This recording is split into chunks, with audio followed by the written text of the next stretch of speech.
Hi everybody, it's the China Guitar Skeptic back, this time with a tutorial as promised on how to set up a guitar and reduce all of the problems that you can sometimes find with poorly set up guitars, including these Chinese copies. What I've got here is the custom logo PRS from China.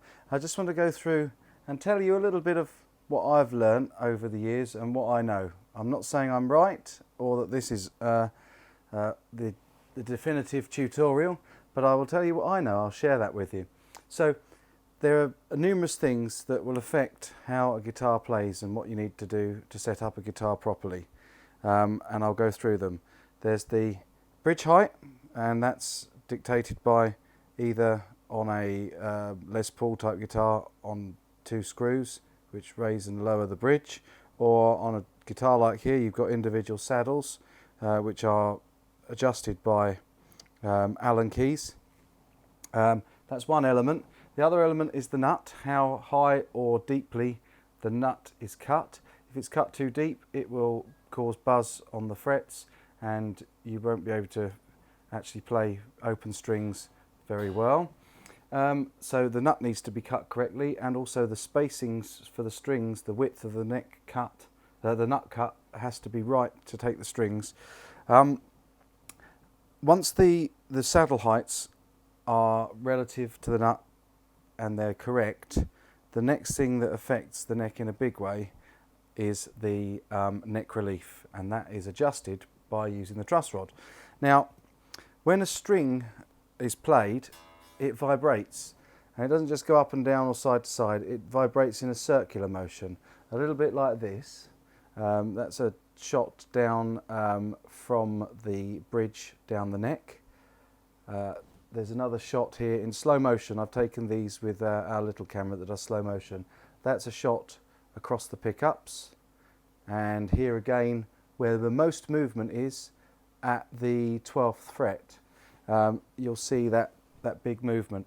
Now obviously that circular movement is pivoted at 2 ends by the bridge and by the nut, and the biggest movement is in the middle, so it creates like a loop.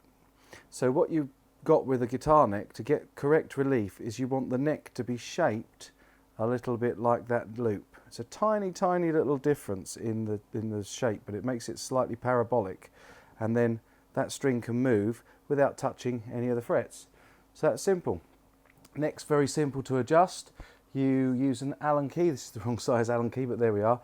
To bring the neck forward, you turn the Allen key that way, down towards the higher notes of the guitar, left if you like, facing it there. And to counteract the pull of the strings and take some relief out of the neck, you tighten the truss rod, which is by going the other way, righty-tighty.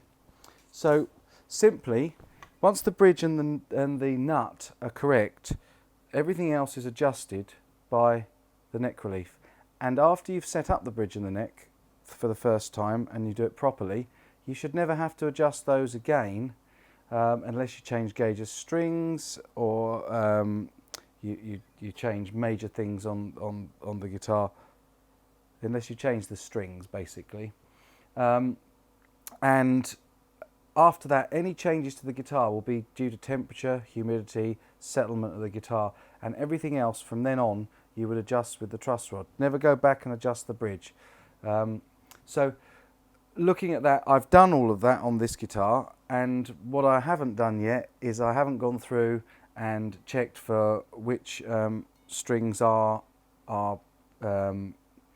grounding out on high frets and low frets. So we'll go through that. But what I have noticed is that the pickup here is far too high, and that's actually touching the string when I fret at the end fret. Just a quick one as well, before I go and adjust that, I'll show you how to check for correct neck relief. You want to put a capo on the 1st fret and then fret the last fret, and the relief will be somewhere in the middle, around 9 or 10, halfway down, 8, 9, 10, and you should just have a little bit of play. Or the other way to do it, and you should also do it upright, not laid down because gravity can affect it, you should just be able to fret a couple of frets either side of that at top and bottom. So you can hear and see that the neck relief on this guitar has been correctly set. So all we need to do now is just lower that pickup, and then we can start to adjust the frets and dress the frets as promised. Okay, have my box of tricks. Here's my little screwdriver. Okay, so we'll just let that down a touch. In fact, for the time being, while we're setting up a guitar, it's always a good idea just to get these completely out of the way, and then set the height later. Some people like to set the individual poles. I don't often. Sometimes I will if there's a particular string that's not singing out in a chord. So where were we? About 15th fret we started having problems. Let's see.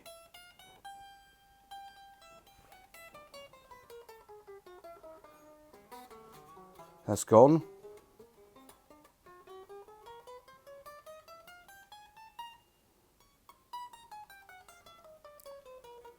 So, pretty much guarantee that that 15th fret issue on this particular guitar was related to where I'd set the pickup height too high, and it was touching out on the pole piece. But we've definitely got some issues around 7 and up around 12, I believe. Although that may have been a neck relief issue. Sounds pretty good now. So, the next thing I'm going to show you is how to identify which frets may be high or indeed low. So I find the easiest way is to get a straight edge. Now I have checked this, it is a straight edge, and the great thing about these plastic credit cards that are machine cut with straight edges like this is they just so happen to be exactly the right size that they will bridge 3 frets at a time, until you get up to about the, let's have a look, yeah, I'd say until about the 9th or 10th fret. And then the great thing is you turn it the other way, and from the 11th fret up it will work on its side all the way up until about, by the time you get up here, unless you've got a very high fret, it's not going to be an issue, but it will work all the way up to the top of the neck pretty much. And all you do is you just bridge 3 frets at a time and see if there's any wobble in the card, whether you can move it up and down. It's just a gentle wobble to see if you've got any movement in the card or in the straight edge. Now, I've got a little bit there, I think. Now there, absolutely, I've got some. Okay, so there we are finding that we've got that on the 6th fret. 1, 2, 3, 4, 5, 6th, which is exactly the same as it was on the first one on Maggie. So the 6th fret appears at first note to be high. However, if you want to check if it's low, you go up another fret. That should be no movement in that, and then you go up a fret again, and there we are, we've got movement again. So what it could be is not that the 6th fret is high, but it could be that the 7th fret is low, because that would account for rocking out on the 6th in that direction and rocking out at the 8th in that direction. So it could be that the 7th fret is low, and the way to check that is very simple. You put the same card right the way across those three frets, and you look with a very bright light to see if there is a noticeable gap, and if it's not touching. And as it happens, this isn't touching.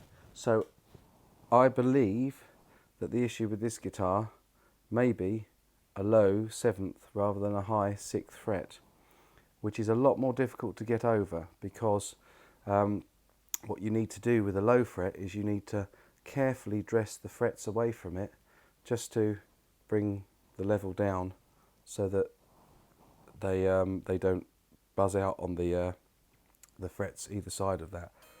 But generally when you're coming up, you will only get fret buzz when a higher fret is higher, if you see what I mean. If a higher number fret, so for example when I'm hitting the 5th fret or 5th position, if that buzzes from there upwards, it's generally something up from the 6th right the way up.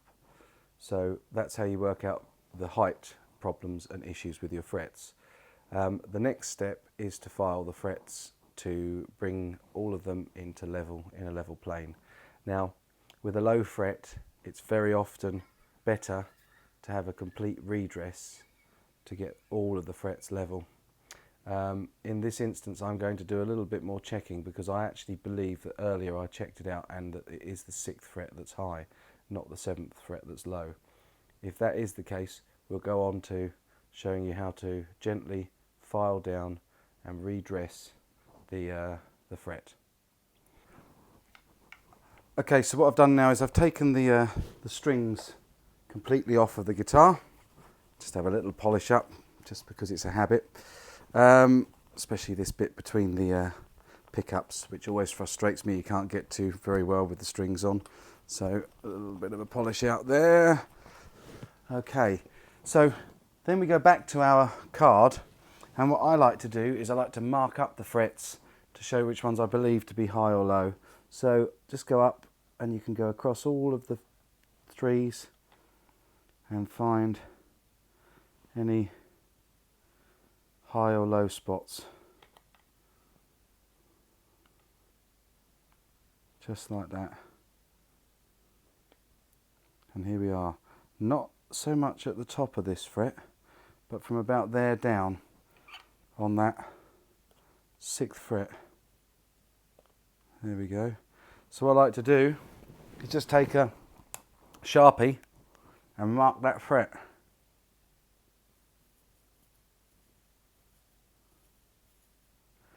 Just to remind me which ones I've found that are high or low.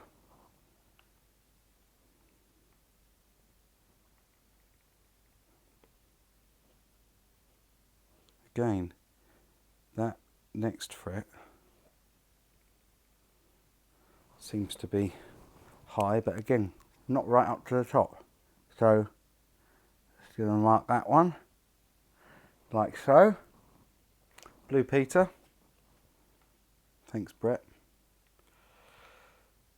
Okay. And I think actually that the issues that I thought I had up here, oh no, there we go, we got one there.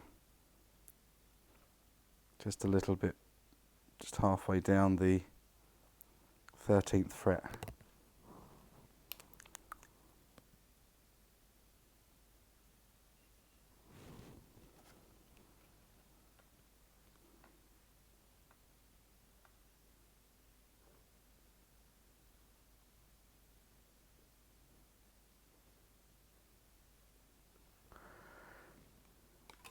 And all across the 15th fret.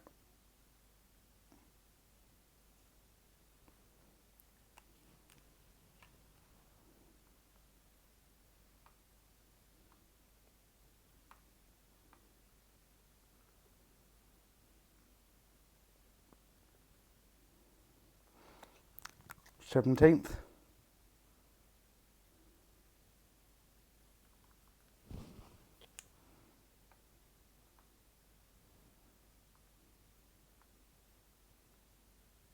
You can angle the card slightly, although it won't give you a true. Okay, so what we've identified there is that on this particular guitar we got some issues either with the 6th, 7th fret, probably not the 8th because there's nothing going on either side of that. Something going on with the 12th, 13th or 14th, because there's things going on either side of those, and again something going on with the 15th. So where you've got a black line either side of a fret, it could be that fret that's causing you problems. So we could have an issue with a low fret here, for example, because both of these rock. So it could be that the 7th fret is low. Similarly, it could be that the 14th fret is low and the 16th fret is low, not that these frets around them are high. So we need to decide on what those issues are, and we do that by looking at the bright light again.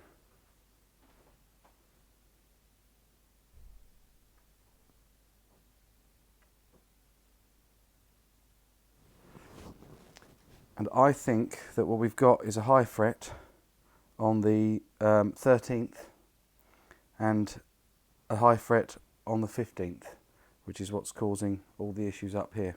So we'll get on with what I do next, which is to tape off the frets in between each of the frets to protect the fingerboard for what we're going to do next. Very simple, literally just pop a little bit of masking tape against the fret and just round the back of the neck, and I will do that with all of these. Little technique, rather than having to cut them, is just to try to rip it as close down the centre as you can, and then go in from one side, and then if the other piece is short enough, to go in from the other side. And that's that. Only here I do have a little bit of extra around the fret, so I'll take that off with a Stanley knife gently along the edge here. Very sharp Stanley knife, being careful to cut against the bottom of the fret, not against the fingerboard. There we go. So I'll get all the rest of those done, and then you can, by the magic of YouTube, have missed all that fun and games. Okay, I'm going to resist the urge to say my my usual favourite phrase, but you know what I was going to say. Now, not everybody can afford fret files, and although I've got some files that I use, it's actually just as good to use anything just to take the tops of these frets down. So I use two different grades of sandpaper. There's a 240 grade and then there's a 1000 grade, which is more like a polishing. And all you really need to do, I know I'm going to get shouted down for this, I really don't mind. It's better if you can afford to go to StewMac or something like that and get yourself some fret files, but do you know what, all we're doing is just taking off a bit of metal, and anything that'll take off a bit of metal will take off a bit of metal. And this is where having the masking tape in place comes in handy, because you don't want to be scratching your fretboard with sandpaper. So then what I do is I go back to these high frets, just double check that they are sitting up, and then just literally, slowly and carefully, just take your sandpaper and reduce them a little bit. If you forget which fret you're working on, just take your pen and an arrow either side of each of these isn't a bad idea either. And in fact, if you've got a whole fret that needs doing, a couple of arrows on either side to tell you that it's right the way across the fret. So there we go, that was the top of that one, that was the top of that one, that's the top of that one, and the others are all the way across. So there we are, little coding to remind you. Again, from the magic of YouTube, what I'll do is I will go along and I will just do all of the heavy sanding work to take these frets down, and all I'm doing is just a gentle touch each time, and then rechecking to see if that card still wobbles. In fact, there we go, that's almost gone on that 6th fret already. So I'll do all the rest, and then what I will do when I've done it with this grade of sandpaper, I'll take it down to the fine grade of sandpaper, and then I'm going to show you one trick that will save you a lot of time. So there we are, that's what I've done. I've gone along, taken my time with the 240 grade sandpaper, 240 grade, and each time I've just been checking both sides of the frets that I'm sanding and a couple back, just to make sure I'm not adding any issues from making any frets too low. And I've got all of those frets just leveled out quite nicely, and we got no remaining issues. However, before I go over with the fine grade sandpaper, you have to remember that frets are rounded, or they can be flat top, but generally they're like a parabola. I don't know, you won't be able to see that, but you'll be able to see on your own guitars. And by lowering the frets, you do flatten off the top, and that can change the point at which the string touches the fret, and that can affect your intonation. So the frets need to be redressed to put that parabola or V back onto them. And this is where I've worked out a trick a long time ago that works really, really well. Rather than buying an expensive fret file or burring off two sides of a three-sided file and going round the frets, if you find a Phillips style screwdriver, the V within any of those toggles, if you get the right size so it just sits over the fret, will create a lovely fret dresser, provided that you keep it completely parallel with the fret and just go backwards and forwards gently. And that's where the really fine grade sandpaper comes in. I often find it's easier just to rip off a small section to wrap around the top of the screwdriver, and then literally backwards and forwards, just gently, because you don't want to take that fret down any further. Backwards and forwards, just until they start to shine back a little bit, and do that on each of the frets that you've taken down, and you'll see there that it's taking off just a little bit of material, but it's taking it off more at the sides than it is at the centre, and that will put the crown back on your frets.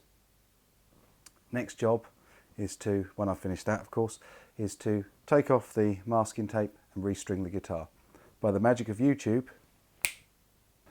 While finishing, I noticed that there was a problem with the 10th fret as well, so I've taped either side of that, having honestly slightly scratched the fingerboard trying to do it without. I'll polish that out, and then I just like to give each of them just one last polish, gently with the, you see how much is coming off, not very much at all, gently with the 1000 grade wet and dry. Incidentally, I'm only using it dry, I'm not using it wet. This is just to smooth them back out, any frets that have been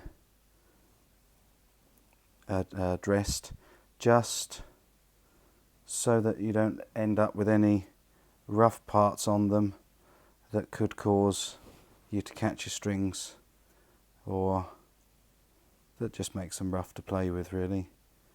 That's very gentle. Each of these stages, anything using a file or sanding on the neck, needs to be literally a couple of brushes over, really gentle.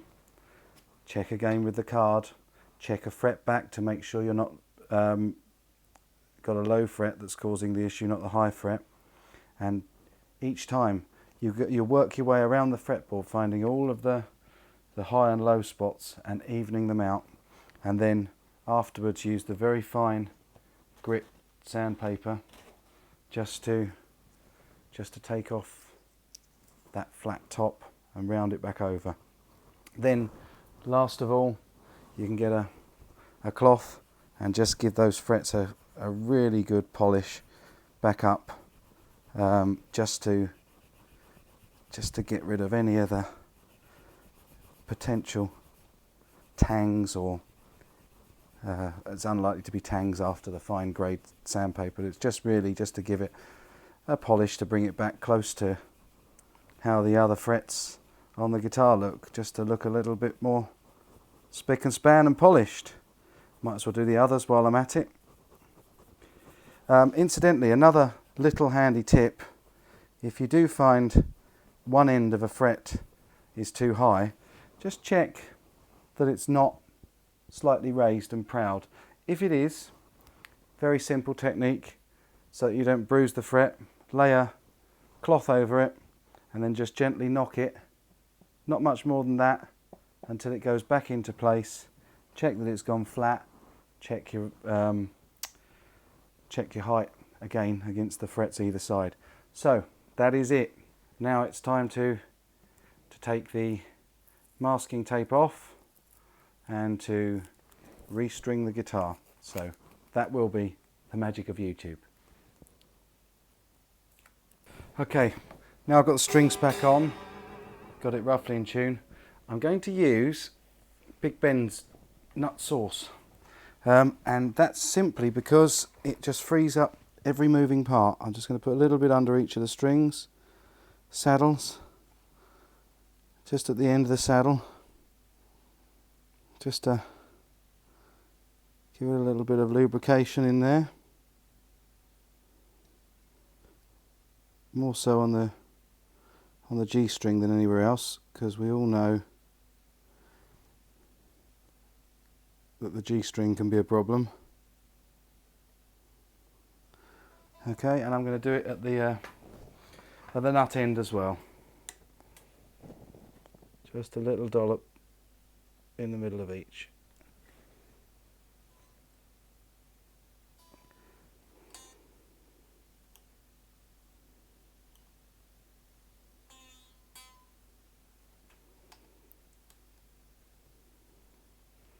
Paying particular attention to the G string again.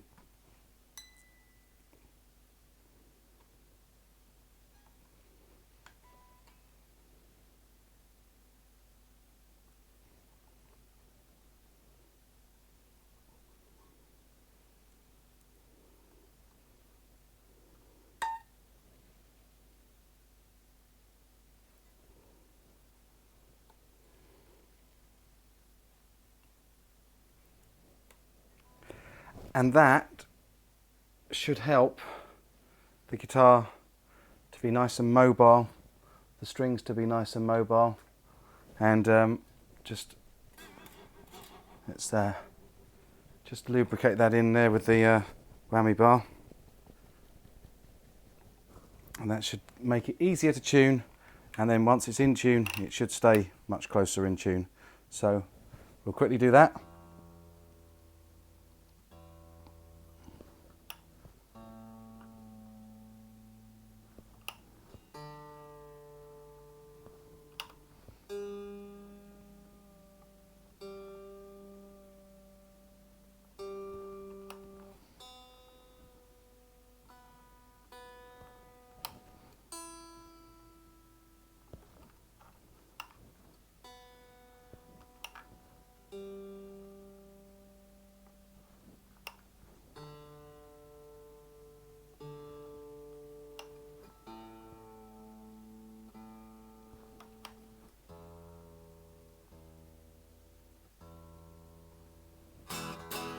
Okay, incidentally, a really useful tip for tuning.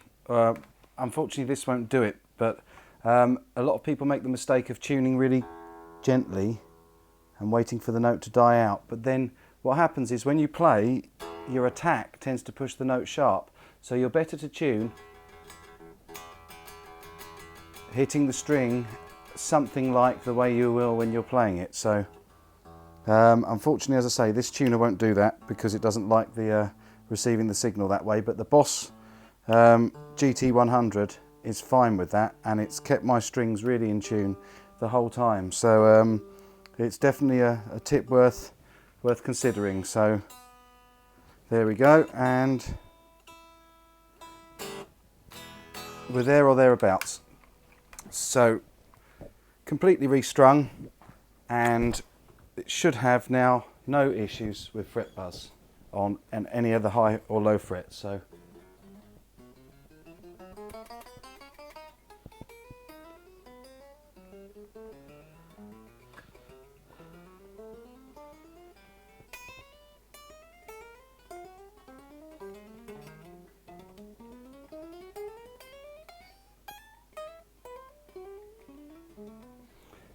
and there you can see.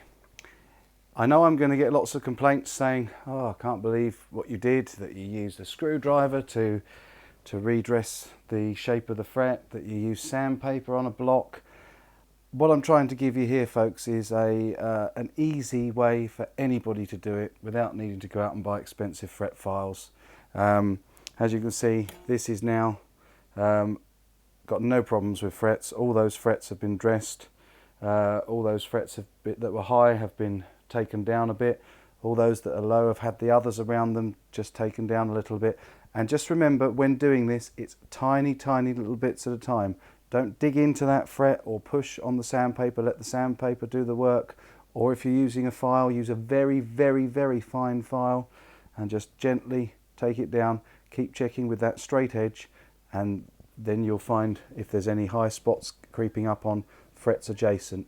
And the idea is just to get it so that that straight edge doesn't rock on any of the frets. And there you have it. I hope this has been useful, if a long tutorial. Take care, enjoy, and rock on.